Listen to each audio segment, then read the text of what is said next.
Bells were important tools on steam locomotives in the 1800s through the turn of the century, warning of oncoming trains. Today, bells serve as historic symbols of hardworking employees, like members of IAM's Railroad District 19, who have painstakingly taken care of their own bell since 1994. The bell rang in Grand Lodge conventions, district conventions, and transportation conferences, often kidnapped and held for ransom as a fundraising tool. This is a steam era bell, and the bell has numbers stamped into it. And if you're able to track it back far enough, it would actually be the number of the steam locomotive that this bell was actually on. It was called to our attention, the bell was showing its wear for many, many years of being utilized as an icon for the IAM in District 19. I made the suggestion that I felt that with cooperation of the Norfolk Southern Railway, we could get this refurbished by our members who work here in Roanoke Locomotive Shop. Getting the bell from Denver was a challenge. In a sort of relay, 6 members moved the bell, first to Kansas City, then Chicago, through Ohio and Pennsylvania, before arriving here in Roanoke. Norfolk Southern has an excellent reputation for refurbishing old bells, and the Roanoke Locomotive Shop has the awards and business to prove it. I guess in the past 7 years, we've really picked up as far as the bell production that we did. It used to be like 1 bell every 6 months or 8 months, and now it's gone from that to 3 or 4 bells a month.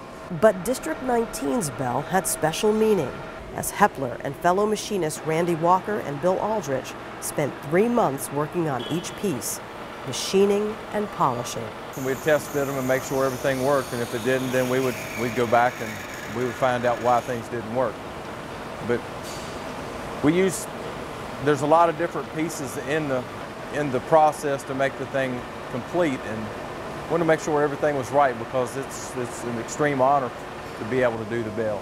All the hours of hard work paid off, with the bell shining as if it were new. You can even see your reflection. For an old bell, it was in decent shape. It just needed a little TLC, a little polishing, a little tender loving care. The kind of care only a machinist could give to such an important piece of history. This bell weighs 300 pounds. It takes 4 people to move it, and now it's on its way back to Denver. With the help of a cart, the bell was moved out of the Roanoke Locomotive Shop and into the parking lot, where Orwin's truck awaited the loading process.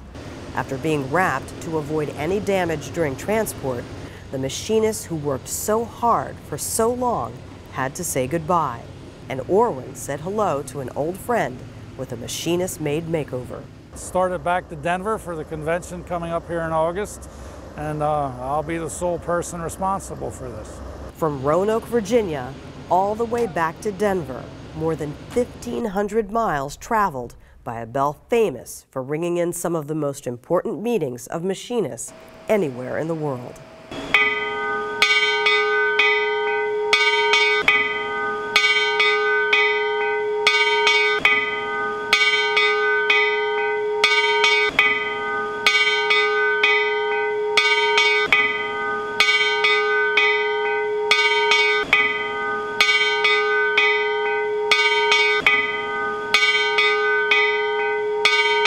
For the Machinist News Network, I'm Tanya Hutchins.